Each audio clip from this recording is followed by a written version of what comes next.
Okay, guys, this video is for Thursday, April 30th, and today we're just going to continue working with that Pythagorean theorem, which is a squared plus b squared equals c squared. And remember, the a and the b are the legs, and the c is the hypotenuse. That is very, very important that you keep that straight.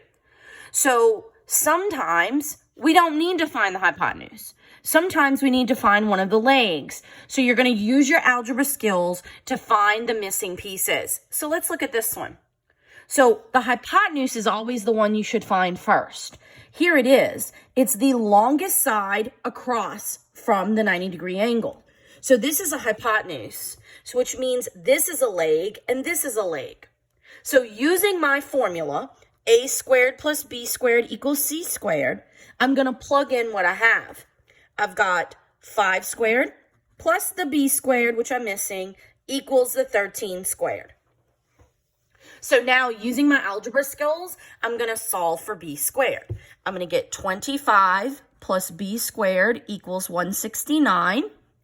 I'm going to subtract the a over. I always plug in for the a, because that way I'm always solving for b. Legs don't matter. You can plug it in either into a or b.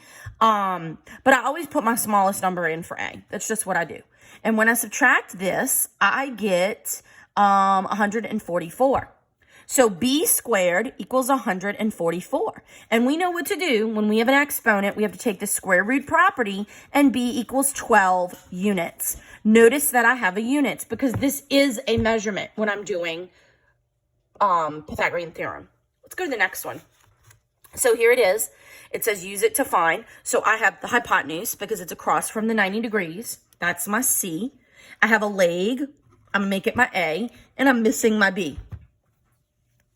So now I'm going to label it. 15 squared plus the B squared has to equal the 25 squared. You might want to pull up your calculator because you're going to be dealing with some bigger numbers. I don't know them off the top of my head. So 15 times 15 is 225 plus b squared equals, and then I'm going to do 25 times 25, and I'm going to get 625, and I'm going to subtract this. See, it's the same math every time. It never changes. It's very, very simple.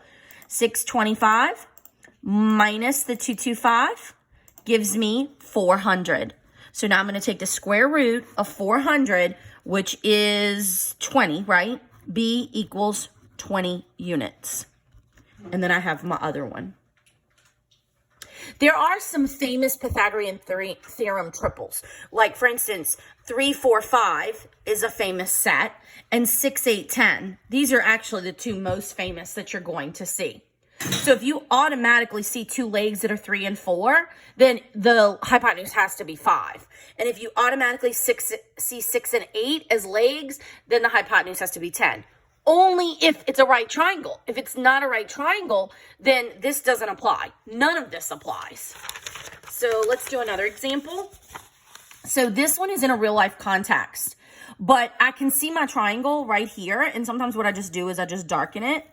And I see that I have the hypotenuse because it's across from the 90-degree angle. So that's 15. And then I have this, which is 9. So that's a leg. And I'm missing this. So this would be my A, this would be my B, and this would be my C. So I'm going to plug it in. A squared plus 9 squared equals 15 squared. See? So then I'm going to get a squared plus 81 equals 225. Subtract my 81, and I'm able to get a squared.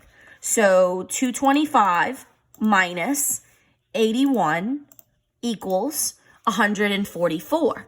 Take the square root of both sides, and a equals 12 units because it is a measurement. And then for our last example today, before I give you something to practice, sometimes it's as simple as just getting it on a graph. And if they give us 2 points, I can easily make this a right triangle because these make right triangles with the boxes. So that tells me that this is my hypotenuse and that these are my legs. And I can count the boxes. 1, 2, 3, that's a leg. 1, 2, 3, 1, 2, 3, 4, that's a leg. So I have 3 squared plus 4 squared equals c squared. 9 plus 16 equals c squared. 25 equals c squared. 5 equals c, because I take the square root. And look at that. There's our famous triangle, 3, 4, 5. I didn't even really have to do all this math because I memorized the Pythagorean triple. So today, for what I would like you to do, go ahead and do number 4, 5, and 6, because those are really good problems. And then you can go into the problem set, do 1 and 2, so you have some practice with the graph and the real life set right there. And then, let's see, go ahead and do 3 and 4 as well. Good luck.